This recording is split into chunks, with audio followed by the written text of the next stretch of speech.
माझं नाव सतीश नाईकवाडे आहे. मी CSK टीमसाठी manager हा रोल करतो.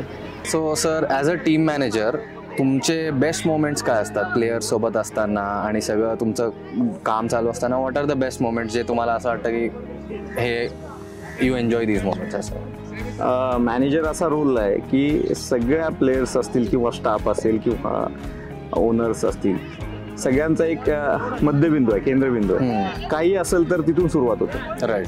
म्हणजे सुरुवात तुम्ही एक्झाम्पल घ्या की तुमची आज प्रॅक्टिस सेशन आहे. तर प्रॅक्टिस सेशन अरेंज करण्यापासून मैदान बुकिंग पासून ते बाकी तिथं ऑल ओव्हर प्रॅक्टिस झाल्यानंतर पॅकअप, राईट, इथपर्यंतचा रोल हा मॅनेजर. प्रत्येक छोटी छोटी गोष्ट असते आणि त्याच्यामध्ये दमछाक होतेच मॅनेजर. कारण काही वेळा योग्य रीतीने होतं, काही वेळेला मिस्टेक होतात. तर त्या गोष्टीचा बॅलन्स ठेवावा लागतो. जास्त मिस्टेक पासून आपण दूर राहायला हवं. राईट. आणि मग चॅलेंजेस काय काय येतात तुम्हाला याच्यात? चॅलेंजेस म्हणजे वेळेत ती गोष्ट झाली पाहिजे. राईट. त्याच्यानंतर टीम असते, टीम तिथे टायमिंग मध्ये पोहोचली पाहिजे. ट्रॅफिक इश्यू असतो कुठलाही, बाकी आणखी इक्विपमेंट वेळेत पोहोचले पाहिजे, कारण ते त्यांच्या निगडीत असतात. किंवा किट बॅग असतात, त्या पण टीम बरोबर कधी कधी पोहोचत नाहीत. राईट.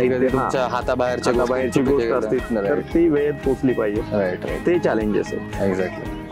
सो आता तुमच्या बॅकग्राऊंड बद्दल बोलूयात थोडंसं. तुमचं एज्युकेशन बॅकग्राऊंड सांगा आणि त्याची मदत तुम्हाला या रोलमध्ये कशी झाली ते पण सांगा. माझं education B.Ed in physical education, masters झालं फिजिकल हेल्थ अँड फिजिकल एज्युकेशनमध्ये. स्पेशली क्रिकेटमध्ये स्पेशलायझेशन झालं आणि त्यामध्ये बरेच टॉपिक असे आहेत की मॅनेजमेंटबद्दल आहेत किंवा ऑर्गनायझेशनमध्ये. तर ऑर्गनायझेशनमध्ये बरेचसे टॉपिक असे क्लिअर झालेले आहेत. त्याच्यामध्ये तुमचं प्लॅनिंग आहे, तुमचं लिडरशिप क्वालिटी आहेत, बऱ्याचशा गोष्टी त्या एज्युकेशनचं बेनिफिट मला इथे मिळालं. Right. Okay. Thank you so much. Thank you so much.